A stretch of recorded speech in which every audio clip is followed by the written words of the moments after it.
Chapter 30.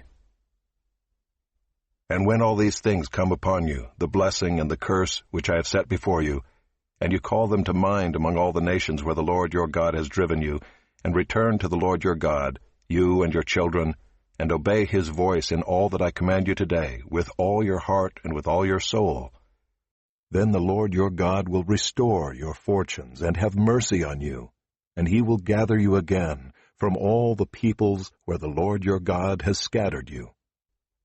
If your outcasts are in the uttermost parts of heaven, from there the Lord your God will gather you, and from there he will take you. And the Lord your God will bring you into the land that your fathers possessed, that you may possess it. And he will make you more prosperous and numerous than your fathers. And the Lord your God will circumcise your heart and the heart of your offspring, so that you will love the Lord your God with all your heart and with all your soul, that you may live. And the Lord your God will put all these curses on your foes and enemies who persecuted you. And you shall again obey the voice of the Lord and keep all his commandments that I command you today. The Lord your God will make you abundantly prosperous in all the work of your hand, in the fruit of your womb, and in the fruit of your cattle, and in the fruit of your ground.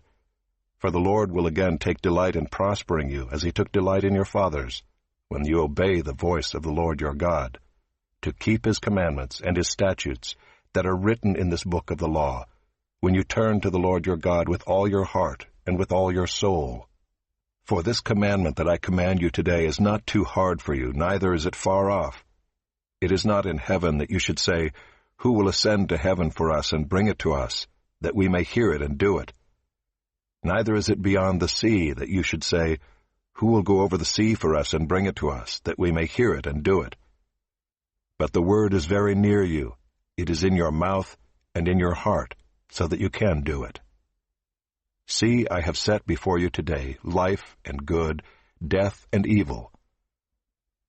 If you obey the commandments of the Lord your God that I command you today, by loving the Lord your God, by walking in his ways, and by keeping his commandments and his statutes and his rules, then you shall live and multiply, and the Lord your God will bless you in the land that you are entering to take possession of it.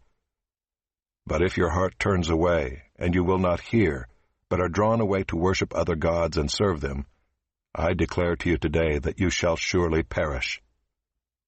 You shall not live long in the land that you are going over the Jordan to enter and possess. I call heaven and earth to witness against you today, that I have set before you life and death, blessing and curse. Therefore choose life, that you and your offspring may live, loving the Lord your God, obeying his voice and holding fast to him. For he is your life and length of days, that you may dwell in the land that the Lord swore to your fathers, to Abraham, to Isaac, and to Jacob, to give them.